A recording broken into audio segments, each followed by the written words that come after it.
What is up, Spartans? You are listening to HVAC Masters of the Hustle podcast. And here's your host, J-Dub Moneymaker. And welcome to episode 214.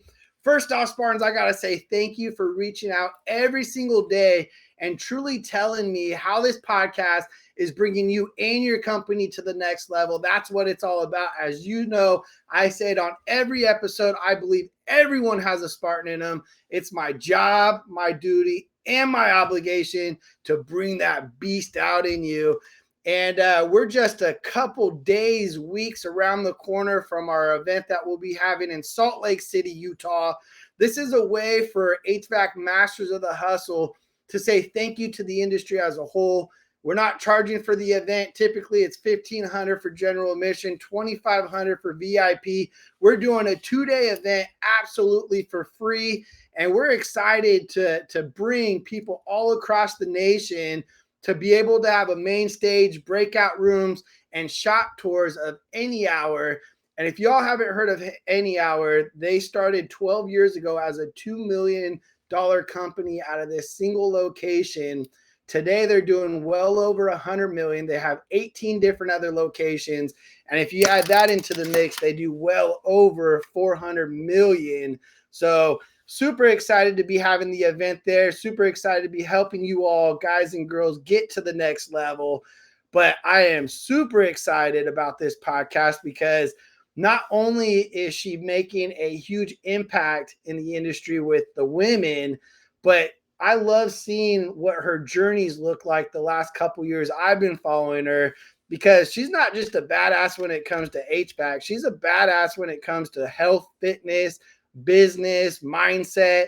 And if you're not following her, make sure you guys follow her and give her a big welcome, Miss Ashley Thorton. Hi. How you doing? I'm so glad to be here. Thank you for having me. I appreciate it. I'm super excited to have you in the hot seat, as I got, thousands and thousands of listeners all across the nation, actually globally, because they're all in different countries as well that's listening to this podcast. I just want to say welcome. It's an honor to have you in the hot seat. And I'm excited to ask you certain questions that you're going to be dropping bombs, I already know, on this episode. So first off, let's start with the easy question of, how did you get into this crazy industry that we call HVAC? Because you're a co-owner of a company in Texas, First Choice Air. That is correct. And I definitely married into it. My husband, he had been in this industry. My father-in-law actually owns a heating and air conditioning company as well. And so Rance grew up working in the HVAC industry. And then we decided to start our own about 10 years ago. We're coming up on 10 years in July. 10 years now. So let's talk about the journey in the 10 years that you've opened up your facility, because, a lot of my listeners might be in the predicament that they might want to branch off on their own, right? But they might be a little conservative and, not doing it because of fear. Talk about the initial fear of you guys branching out, starting your own thing, and what that fear was like. Well, we had an interesting kind of story, and I was actually a paralegal, so I worked in the legal field before this, and I made pretty good money doing that. And Rance was actually working for a local, another HVAC company.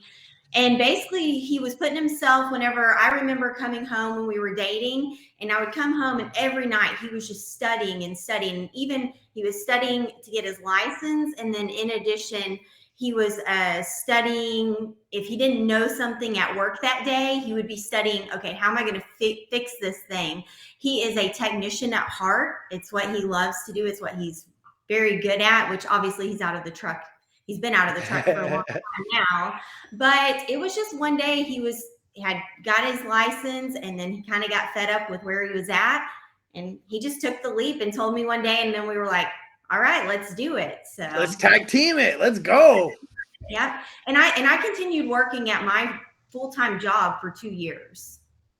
So continuing to do both. Talk about time management and delegating the time.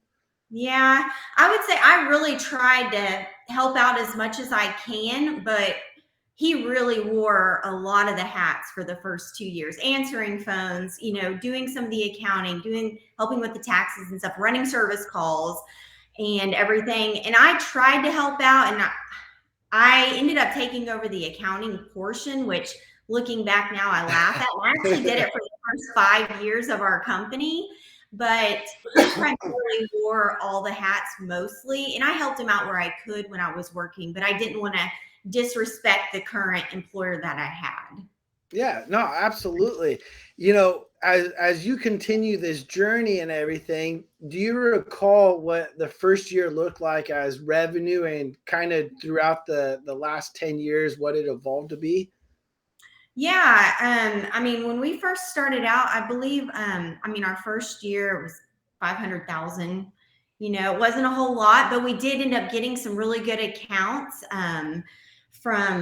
we worked with a lot of realtors, and then we had a lot of the, I'm trying to think about it, property management companies. We had some property management companies that really helped us out our first year. And eventually we kind of weeded those out as we've grown, but they really helped us on the first year. And then we started in commercial the second year, but we've grown a whole lot. And we actually added new construction last May. So we're coming up on a year on that as well, which that has been a really great thing for like cash flow. And we've definitely grown. We're moving into our third building next October. So wow, 3 buildings already, right? Wow, kudos to what you guys have done there and what you've created.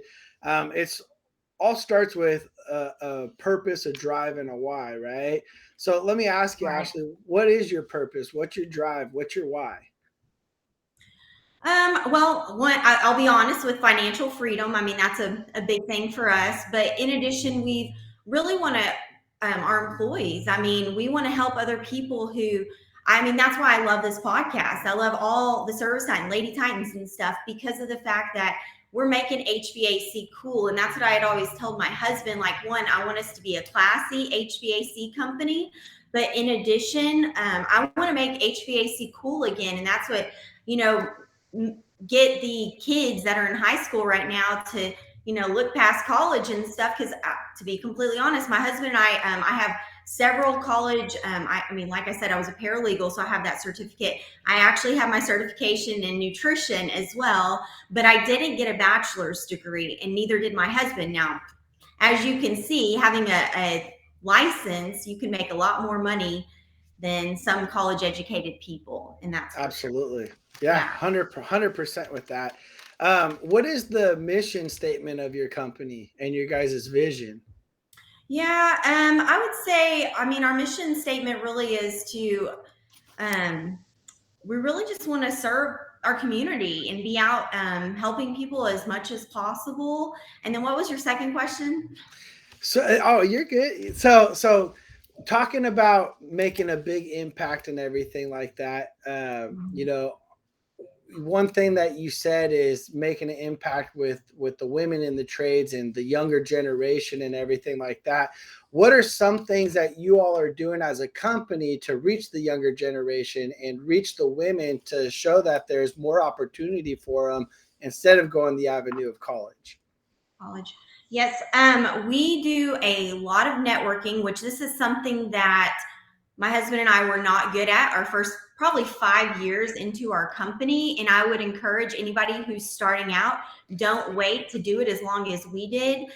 Example, I have 2 of my CSRs who do networking, and they're going to it's the South Lake Chamber of Commerce. It's Young Professionals event this afternoon. It's a happy hour. So they have a good time while they're working, but they get to network and meet other people, in addition to encourage them to come join the trades as well if they see other people that maybe aren't happy with where they're currently at.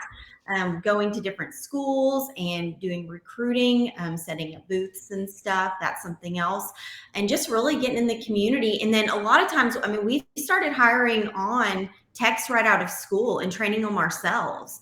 Like I said, my husband was a technician at heart. I can almost guarantee he's probably one of the best in Fort Worth or DFW, Texas, guaranteed. And I'd put him up against anyone. So him and my service manager and, our leadership team and stuff, we're constantly training these new techs. So that's Yeah. something we're doing. Absolutely. And I love that you're focusing on the younger generation, right? Because that's really what my focus is there's not too many people coming into the trades anymore, So it's really not that sexy appeal that people don't understand that, hey, you can create financial freedom in the trades or in HVAC or whatever avenue.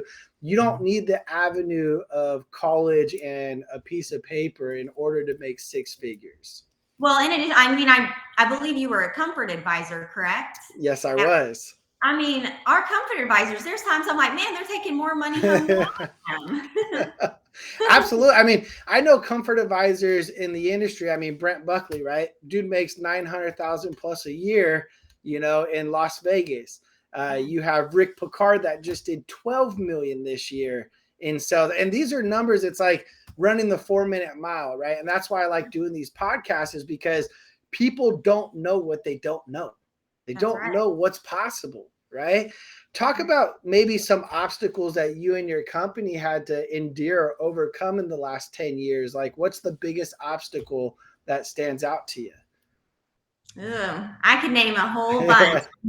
I always laugh and say, I feel like we're at a point now where, my husband are a lot more secure in our company and stuff, and not, thinking, could it end this year or something, which there were times like that. And that's the average company, if it's going to go under, it's within 7 years. Well, obviously we're at the 10-year point, and it's not something we have to worry about. But man, we made all the mistakes. And I don't know that he would love that I talk about all the mistakes that we made, but I can guarantee you, like I said, I was the accountant for the first 5 years. I didn't know anything about you need to understand the law. And that's how I was a paralegal for years. And there's still tax laws and stuff that, pay your 941 taxes, make sure you make payroll and stuff, and make sure you are knowing your numbers 100% accurately, because that's the only way that you can truly grow and hold your leadership team accountable. Because if, don't be a fly by the seat of your pants type of person, like I was for a little bit. Instead, I got smart and I hired a controller, an accountant, accounts receivable, accounts payable and stuff. That's one of the things that we did. I would say culture too. That was, my husband and I, personality types, we're both high D's. I'm almost a solid red. He's right underneath that. And Power. Yeah. And so we've got to stay in our own lanes for sure. And if we don't, we can butt heads. And so in the beginning of our business, that was the thing that probably affected our culture a little bit, was because of the fact that him and I had to learn to work together and live together and stuff, and not bring it to work. Absolutely. And let's talk a little bit about that. I work with a lot of my family. My wife is my accountant. And, I talk to different business owners that are partners with their wife, and they're running businesses. And, a lot of people, it's hard to get home and not talk about work. How do you guys time manage that and not bring work home with you, or bring whatever drama to work? It has been a work in progress. We are a lot better now, but I think even this morning I was kind of like, get out of here.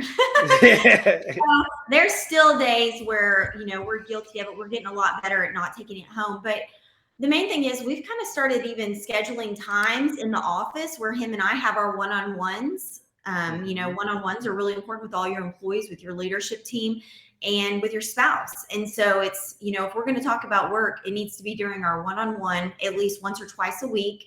And then really just try not to bring it home. We still talk about work at home, but when you love what you do, it's not real work, right? That's right. That's right. And we both definitely love the game of business. Oh yeah. The game of business, it's a roller coaster ride for sure. Ups and downs. But when it's good, it's good. It is. It's really good. Yeah. But so it's hard to work with yourself. Yeah. I wanted to talk to you about your hiring process and what it looks like for you guys to find the right people so it doesn't affect the culture that you all created. Probably one of the best things that we just recently started doing, well, over the past year and a half. I'll tell you, that's one of the mistakes I had made in the beginning. Big mistakes. I had hired some very, very wrong people. I wasn't doing criminal background checks. I wasn't doing drug testing. And since for a couple of years now, we have implemented that and we do it on every person. But in addition, we do the personality test. Mm-hmm. And I have really seen, I mean, man, we've got 18 players on our team now because of the personality test. And I mean, it took the first round of doing it and seeing who you currently have, seeing how their personalities are. But then, I mean, we hire my call center manager. She has a team full of, it's called protagonists because that's what she is. She's a grinder. Her whole team, they all grind and they're all the same personality type. And there really hasn't been any conflict. I love that you guys do the personality and the color test because as a leader, right, what that helps me understand is how do I communicate to that person. And when it comes to business, I think communication is probably one of the biggest keys to be successful. And companies that aren't utilizing the personality or the color test or anything like that, I highly, highly, highly recommend it because it's going to make your communication go so much further. So much further. And I always tell people, they're what was it, the Bulls, which I'm 38, so now I'm showing my age, but like the Bulls, Michael Jordan, I mean, there wasn't his whole team was not Michael Jordan's, and not everybody loved working with Michael Jordan, but they all respected him. So Mm-hmm. I have to kind of remind my team that, look, not everybody's gonna be Michael Jordan. So we've got to have people that aren't as tough and, stern and go-getters as he is. Absolutely. One thing that I want to talk about is that I think is important for any company is club memberships. Some people are out there on social media saying club memberships is dead and, there's not really a want and need. I highly stress that club memberships are important. Throughout the years, what have you seen with your progress of club memberships and what are you guys at today? They are an absolute must. I don't think, especially without adding our new construction department, I wouldn't want to go through a wintertime without them. So, Right. yeah. And we definitely, I mean, that's something that we talk about because we have weekly like team meetings. And that's something we reiterate because, if you aren't talking about it, it kind of slips your mind. Our techs are asking every single new customer to sign up. And why would they not want to? And that's one of our biggest things is, if you go on the manufacturer's print off what the warranty includes, it says that they need to be doing maintenance. So Yep. if a customer ever turns us down, we immediately send them their, whatever unit train, Carrier, Linux, whatever they have, their manufacturer where they're stating that they need to be doing regular routine maintenance or their warranty could be void. Absolutely. And I love that you're utilizing third-party articles, right? So, hey, a homeowner, a client doesn't want to move forward with a maintenance club membership, then, hey, you have a train system. I don't know if you read, the small writing, but hey, this is what it says right here. Take a look off from their website, not our website, right? Are you sure you want, and then you bring those pain points of, do you recall how much this system costs to put in? Are you sure that you're willing not to protect your investment for $299 a year or whatever it is? To me, it's mind blowing that technicians will walk into a non-club member and not happily involve them or not even talk about it, perform the work, get the money and leave. Nope. Yeah, nope. In our process, our techs ask everyone. And if not, we're asking on our happy checks. I love it. We have about a 90% closing rate on those. So we've definitely increased our memberships a lot, but it's staying consistent and asking. You don't get what you don't ask for. And if you don't educate the customer, then they're not, why would they? My uncle even, he just replaced his system and he had told me, he said, well, I have this other contract and he lives in a different city. So I couldn't replace his system because we weren't going to drive there. But he was like, well, I'll be able to get rid of this contract now. I'm like, no, you won't. Like, you need to keep it. It's no different than a car and getting your car serviced. And I always use that analogy just because I try to go back to when I wasn't in this industry. I didn't know anything about heating and air conditioning. And so I just try to relate get, have everybody relate to the customers, and that would be a car. Everybody knows that a car needs to be maintained. Yep, 100%. And it's great that you bring those analogies to us and understand that homeowners only do this stuff once or twice in their life. So everyone that's listening to the podcast right now, we have to understand as a woman in the trades, a gentleman in the trades, that we run 3-4 appointments a day, right? So it's an everyday thing for us multiple times. These homeowners do this stuff once or twice in their life, purchasing systems, once or twice a year for maintaining it. So we can't take that, to advantage. We need to make sure that we're informing and educating them, because again, like you say, if you don't know, you don't know, right? And just bringing it to the table and talking about it. One thing that you talked about earlier was networking and the importance of networking and what that's done. You've done, the conference, but let's talk about groups. Social media is a huge tool when it comes to networking across the nation, and you could really help build your company to the next level. Talk about some groups that maybe you're a part of, or maybe some nuggets that you got out of some groups, or some connections that you got out of some groups off social media. Okay. Yeah. And I do want to encourage too, it's not necessarily on social media, but the BNI groups. I think that has really helped us. We've regularly been attending a group, and we've made a lot of connections there. Lady Titans for me is a big one. Even like Profit Rocket. I follow Profit Rocket. What else? Tommy Mello, of course. I follow him a lot. But I just realized, with like your podcast, I love the camaraderie now of all of us in the HVAC industry. And I have so many connections with people that aren't our local competitors really, but all over the world now, that I can just reach out and say, hey, like other women who are business. I do think we need to have our own group, like of women and men who work together, because it can be difficult sometimes, but just the connections from other entrepreneurs as well. And I just friend request people, to be completely honest. I like groups and stuff, but if I see something that, on Profit Rocket or something, and people are commenting on it, or like on like your podcast or something, and people are commenting on yours, like I'm going to go friend request those people. And then if I want to reach out by message, I will. I'm one of those people, I'm not afraid to ask questions. I love it, because again, people allow fear to dictate what the outcome is going to be, right? And if there's opportunity on social media, or you meeting someone like Tommy Mello or Weldon Long or Drew Cameron, right? Take the opportunity to reach out to them. It's crazy. A lot of people will see me at events, and they'll, the next day when the event's over, I look at my email and it's like, hey, it was good seeing you at the event, but I didn't approach you because I didn't want to bother you, because a lot of people were talking to you and I didn't want to, and I'm like, whoa, dude, just next time come talk to me. I'm just a normal person. People look at, different influencers on social media, even Tommy Mello, right? And they put them on a pedestal. And it's like, we don't need to be on a pedestal. We're here to provide and serve you, and truly help in any way that we can to get you all to the next level. Because I say it all the time, right? As a leader, we shouldn't be lonely on top of the mountain, because that means we failed to do our job.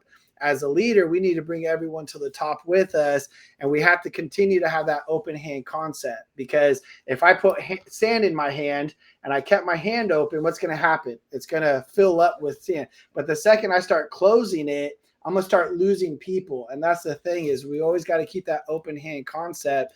So we're always continuing to grow, always being adapting, and understanding that we could learn from anyone. As I travel across the nation, I learn from park runners. I don't ever put myself above anybody else. And I think that's very, very important. I completely agree with that. I think it's really important. I did want to say one other thing that we do for like small business owners and stuff is find your neighborhood pages in your area. We get a lot of business from that. And then like our BNI group, who's also in the same area, man, they're always commenting, call first choice and stuff. So Network, get out and network. It really, really helps your business, whether it's with other entrepreneurs, as an entrepreneur yourself, or somebody who just wants to be the best, comfort advisor in your industry or something. You want to look up to, like, Jason, or you want to look up to Tommy or something. But yeah, definitely check out your neighborhood groups too, and just network, man. It really brings you so much business that I wish we would have done it a lot sooner. Absolutely. One thing that I want to talk about is there's a lot of business and competitors in your area in the Dallas Fort Worth when it comes to HVAC. Let me ask you a question, and you might have to think about this. What separates you from everyone else? What makes you that top company that they should call you? I would say our one of our main things is white glove service. Love it. We're not here for a transaction. I mean, we follow the about 3 calls a day our techs are going to run, and that's to ensure that our customers are going to get top tier service from the time that my CSR takes the call to we're doing the happy check after the call, and all the way in between. We really, really thrive on customer service. We also sell high-end brands. I mean, we are not cheap, and we never claim to be, but instead we do have a higher end service, and we can guarantee you that when we say we're going to be there, we're going to be there. You're going to have plenty of notices, and you're going to get a picture and a bio of our technician before they come. But yes, you are in fact correct. We are up against, that's one of our big things, but I love it. That's where, we love the game of business and stuff, but we are up against several private equity groups who are spending, 50,000, 75,000 during the summer a month on, just Google PPC. So, Yeah. but we're playing the game, and I think my husband and I have one of the best companies that is, competitive against all of these, multi-million dollar, which we're a multi-million dollar company as well, but I mean, they're almost billion-dollar companies now, and have been in business for 25 years. So Yeah. we're competing with them though. Oh, I love it. And I love that you're separating yourself with the white glove service because, one thing that I teach, or being in the field even, when I sold the system, it wasn't like the homeowner called and was like, hey, I'm pissed off about the system. It's not working. A lot of the complaints that I got at other companies I was working at is, hey, the system's beautiful, but all of a sudden your installers left. And in California, you have to do a Title 24 testing, which is taking down the registers, sealing the cans to make sure that you have adequate CFM coming out. And there's no air leaks or anything like that in the system. So the biggest complaints we always got as a company, or a lot, was your installers left and there's fingerprints all over my attic access. There's fingerprints all over my registers. And that's where that white glove service, I think, comes in, because it's different than everyone else. So if a homeowner sees you wearing gloves, right, you're taking down the registers, and all of a sudden they're like, man, that's pretty cool. Or you go to them with that beautiful thermostat with a nice touch screen, right?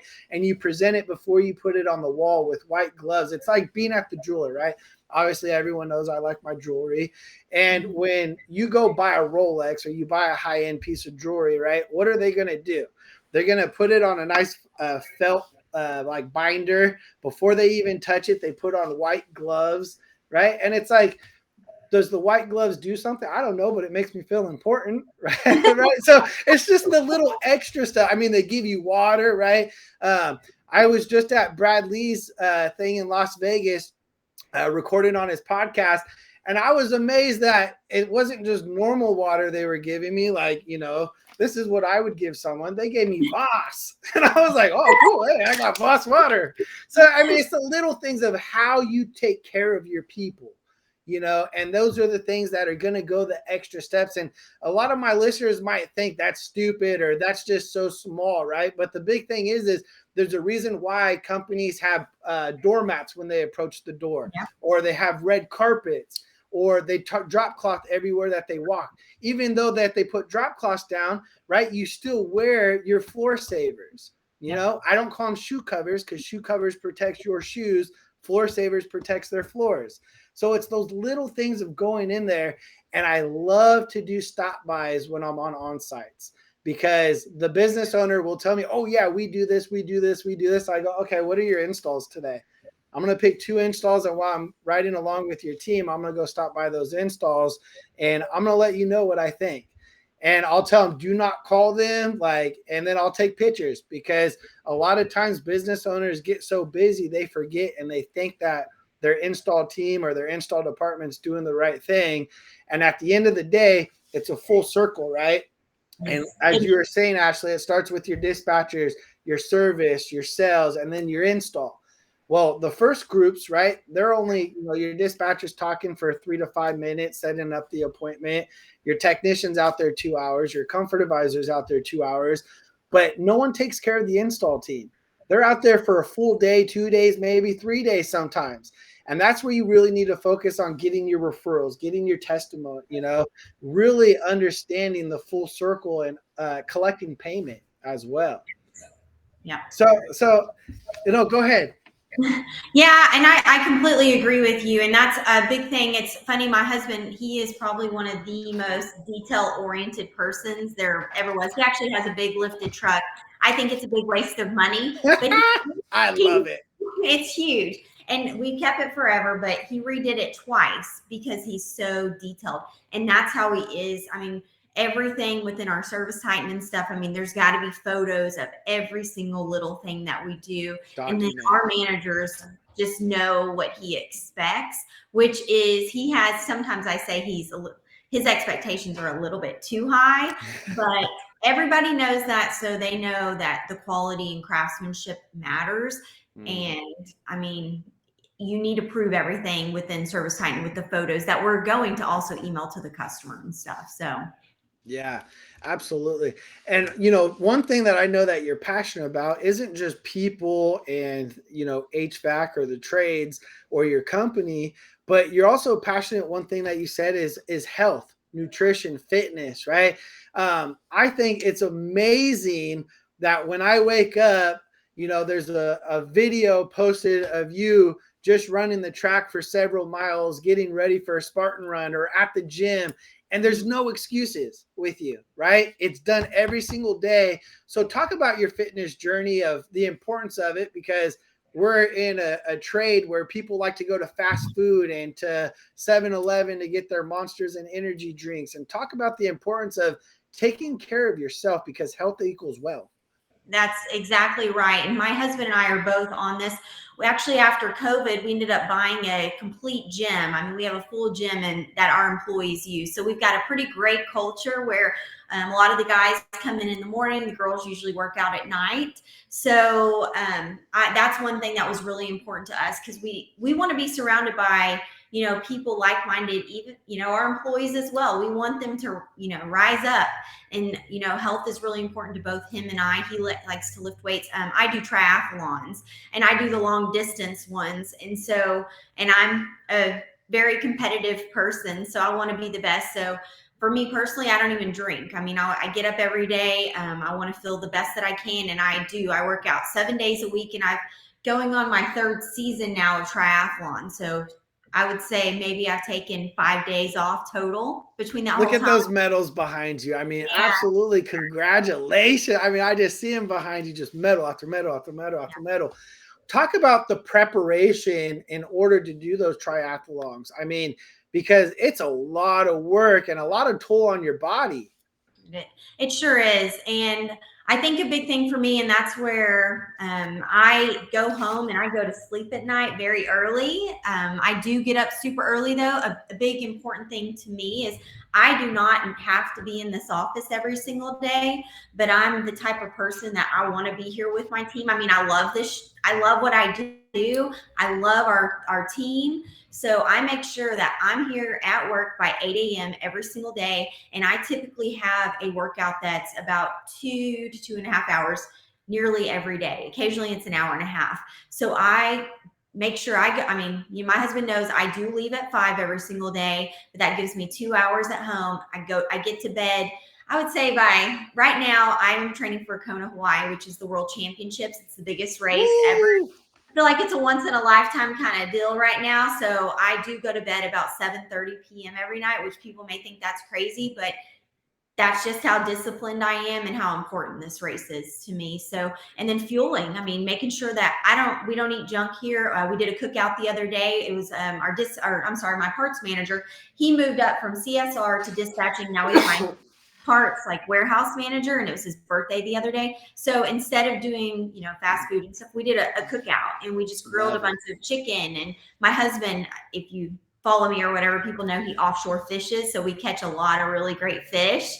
And so we just cook out that type of stuff, and we really try and everybody here knows, like, we want a healthy environment. So it's a team effort, though, not just, and my husband supports me going to bed so early and stuff. So talk about the discipline that goes into it, and the mental status, because I mean, I've read a lot of David Goggins books, and he's talking about, the mental preparation. And then when you're doing it, all of a sudden it's different because your body's telling you no more, no more, no more.